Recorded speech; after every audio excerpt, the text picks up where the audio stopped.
चीन सीमा पर भारत के जवानों के शहीद होने पर राजनीति शुरू हो गई है। पूर्व मुख्यमंत्री दिग्विजय सिंह और उनके बेटे जयवर्धन सिंह ने मोदी सरकार को लेकर कई बड़े बयान दिए। भारत और चीन सैनिकों के बीच गलवान घाटी में हुई झड़प को लेकर पूर्व मुख्यमंत्री दिग्विजय सिंह ने कहा कि कई रिपोर्ट सामने आ रही है जिनमें कहा जा रहा है कि ऊपर से निर्देश जारी हुए थे कि आर्मी के जवान निहत्थे जाएं। तो वहीं इस पर जयवर्धन सिंह ने सवाल किया कि आखिर ऐसा आदेश क्यों जारी किया गया। तो वहीं सांसद शंकर लालवानी ने कहा कि चीन को लेकर केंद्र सरकार गंभीर है। भारत और चीन के सैनिकों के बीच गलवान घाटी में हुई झड़प में खबर है कि चीन को भी भारी नुकसान हुआ है। चीनी यूनिट के कमांडिंग अफसर समेत 40 से ज्यादा सैनिक मारे गए।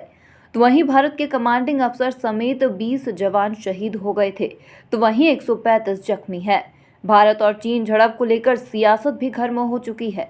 पूर्व मुख्यमंत्री दिग्विजय सिंह ने केंद्र सरकार को निशाने पर लेते हुए कहा कि यह संवेदनशील मसला है। कई रिपोर्ट आई है जिसके मुताबिक सेना के जवानों को निहत्थे जाने के ऊपर से आदेश हुए थे।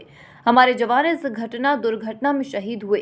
प्रधानमंत्री हर बात के लिए ट्वीट करते हैं, बयान देते हैं, लेकिन अभी तक कोई भी प्रेस कॉन्फ्रेंस नहीं की और ना ही बयान दिया। ये बहुत ही संवेदनशील मसला है।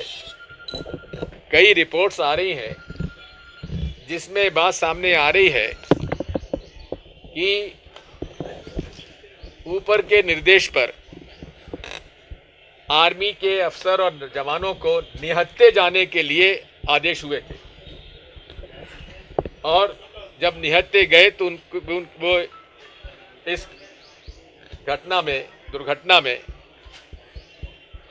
शहीद हुए। इस बारे में हर बात के लिए तो प्रधानमंत्री जी ट्वीट कर देते हैं, बयान दे देते हैं और गृह मंत्री जी ने, हमारे रक्षा मंत्री जी ने भी इस बात को कहा है कि चीन ने प्रवेश किया है हमारे सरहद में, हमारे हिस्से पे, भारत की भूमि पर। उनके बारे में आज तक भारत सरकार ने कोई भी न तो प्रेस कॉन्फ्रेंस ली है ना कोई बयान दिया। हम चाहते हैं कि कांग्रेस पार्टी की मांग भी है कि प्रधानमंत्री जी और रक्षा मंत्री जी प्रेस के माध्यम से ये उजागर करें। तो वहीं पूर्व मंत्री जयवर्धन सिंह ने पीएम मोदी की चुप्पी पर जुबानी हमला बोलते हुए कहा कि हमारे सैनिकों का शहीद होना दुखद है। यह मोदी सरकार का फेलियर है। घटना के समय हमारे सैनिकों के पास हथियार क्यों नहीं थे?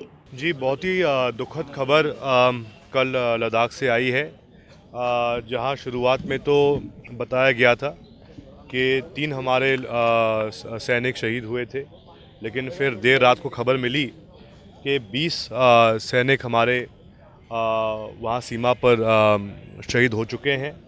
बहुत ही अफसोस की बात है और सबसे दुख की बात तो ये है कि इस घटना को लगभग 12 घंटे से अधिक हो चुके हैं जब से खबर आई, लेकिन अभी तक देश के प्रधानमंत्री का इस घटना के ऊपर कोई बयान नहीं आया है। देश की सीमा पर हमारे सैनिक शहीद हो रहे हैं, संघर्ष कर रहे हैं चीन की आर्मी के साथ।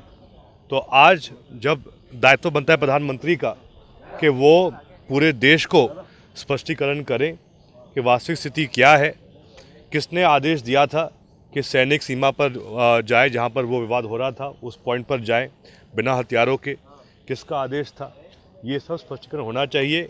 तो वहीं दूसरी तरफ भाजपा सांसद शंकर लालवानी ने चीन द्वारा भारतीय सैनिकों पर किए गए हमले को लेकर कहा कि केंद्र सरकार गंभीरता से इस और विचार कर रही है। आने वाले दिनों में उसके परिणाम भी आपको दिखने लगेंगे। सैनिक शहीद हुए हैं उसके लिए श्रद्धा सुमन अर्पित करता हूँ और केंद्र की हमारी सरकार गंभीरता से इस और विचार कर रही है। मुझे लगता है आने वाले दिनों में आपको इसका परिणाम दिखेंगे। कुल मिलाकर एक तरफ सीमा पर तनाव का माहौल है तो दूसरी तरफ इसे लेकर सियासी बयानबाजी भी शुरू हो चुकी है। Bureau report, MP news, Bhopal.